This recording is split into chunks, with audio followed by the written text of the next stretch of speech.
Hi love you. Welcome back to my channel. ముందుగా channel like చేయండి, share చేయండి, subscribe చేసుకోండి. ఈ వీడియో మీకు యూస్ఫుల్ అవుతుందని అనుకుంటున్నాను. ఎక్కువ టైం తీసుకోకుండా మనమైతే టాపిక్ లోకి వెళ్ళిపోదాం. ఈ రోజు మన టాపిక్ వచ్చేసి ఏంటంటే, ఎస్టర్డే జరగాల్సిన బిగ్ బాస్ ఎలిమినేషన్ ట్విస్ట్ ఏదైతే ఉందో అది ఒక పెద్ద డ్రామా.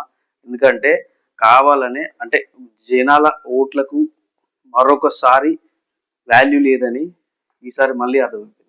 ఎందుకంటే నిన్న ఖచ్చితంగా ఎలిమినేట్ అవ్వాల్సిన పర్సన్ ఎవరైతే ఉన్నారో దివ్య, ఆమె ఎందుకు ఎలిమినేట్ కాలేదు అంటే మొన్న జరిగిన ఫ్రైడే ఫైట్ ఏదైతే ఉందో టఫ్ ఫైట్, ఆ ఫైట్ ప్రకారం బిగ్ బాస్ ఒక గ్రాఫ్ పెరిగిపోయింది. అంటే ఆ రోజు టీఆర్పీ రేట్ ఎక్కువ పెరిగిపోయింది. దానికోసం ఈ క్యాండిడేట్ ఉంటే ఇంకొంచెం టీఆర్పీ పెరిగే అవకాశం ఉంది కాబట్టి ఎలిమినేట్ అయ్యే క్యాండిడేట్ ని, అంటే ప్రజల ఓట్లకు సంబంధం లేకుండా, వాళ్ళ ఓటింగ్ పర్సెంటేజ్ సంబంధం లేకుండా మండే నుంచి ఫ్రైడే దాకా ఈ ఓటింగ్ పర్సెంట్ ఇవ్వడం ఎందుకు, తర్వాత వీళ్ళు ఏదైతే ఉన్నారో వాళ్ళ ఫేవరెట్ కంటెస్టెంట్ ఓటేసిన తర్వాత వీళ్ళు ఎందుకు మళ్ళా కావాలని టీఆర్పీ కోసం సేవ్ చేసుకుంటున్నారు.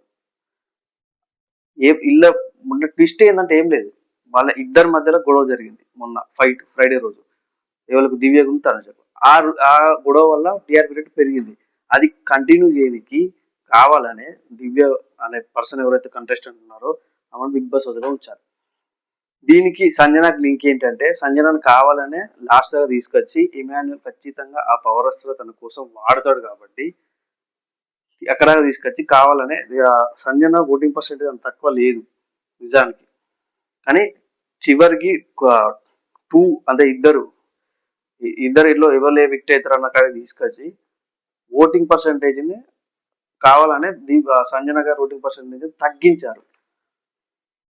అంటే లాస్ట్ ఎవిక్ట్ అయ్యి ఇద్దరు కదా, ఇద్దరిలో ఎవరో ఒకరు ఎవిక్ట్ అవుతారు కదా. కానీ ఏంటంటే ఇమాన్యుల్ ఈ పౌరాస్త్ర వాడనికి సంజన గారిని అక్కడ తీసుకొచ్చారు. ఇది పెద్ద డ్రామా. ఎవరైతే ఆడుతున్న బిగ్ బాస్ ఈ గేమ్ ఎవరైతే కంటెస్ట్ చేస్తున్నారో వాళ్ళైతే పెద్ద డ్రామా ప్లే చేస్తూ ప్రజల ఓట్లకు సంబంధం లేకుండా, వాళ్ళు వేసే ఓటింగ్ తో సంబంధం లేకుండా ఇంత పెద్ద డ్రామా ఆడడం చాలా తప్పు. ఎందుకంటే ప్రజలు వాళ్ళు ఎంతో కష్టపడి వాళ్ళ ఓటింగ్ పర్సంటేజ్ మండే నుంచి ఫ్రైడే వరకు వేస్తే దానికి విలువ ఇవ్వకుండా ఏదో పవర్ వస్తూ ఉంది కదా ఆ టైం తీసుకొచ్చి సేవ్ చేస్తే తప్పి అలా ఏముంది, వేస్టే కదా. ప్రజల ఓట్లకు మీరు వాల్యూ ఇచ్చినట్టు ఏముంది. ఇది వరకు చాలాసార్లు జరిగింది బిగ్ బాస్ హౌస్ లో, కానీ ఇది ఈసారి కొంచెం ఎక్కువ అయింది అన్నట్టు. అందుకే ఏంటంటే దివ్య ఎలిమినేట్ అయ్యే పర్సన్, కానీ ఎందుకు కాలేదు, కావాలని వాళ్ళ టీఆర్పీ కోసం ఎలిమినేట్ చేయలేదు. నెక్స్ట్ వీక్ ఖచ్చితంగా దివ్య అనడం ఖచ్చితంగా ఎలిమినేట్ అయ్యే అవకాశాలు ఎక్కువ ఉన్నాయి. ఎందుకంటే ఓటింగ్ పర్సంటేజ్ లో లీస్ట్ లో ఉంది ఆమె ఒకటి, ఎవరు లేరు. మిగతా వాళ్ళందరూ ఓకే పర్సంటేజ్ వాళ్ళ ఫ్యామిలీస్ తో వాళ్ళకు పర్సంటేజ్ వాళ్ళకి ఖచ్చితంగా కన్సిస్టెంట్ ఓటింగ్ పర్సంటేజ్ వాళ్ళకు ఉన్నాయి. ఒక దివ్య అనే ఆమెకే లేదు, అంతే. ఈ వీడియో నేను చేస్తున్నా, మీకు ఈ వీడియో నచ్చుతుందని అనుకుంటున్నా. Thank you so much. Subscribe చేసుకోవడం అయితే మర్చిపోకండి. Thank you.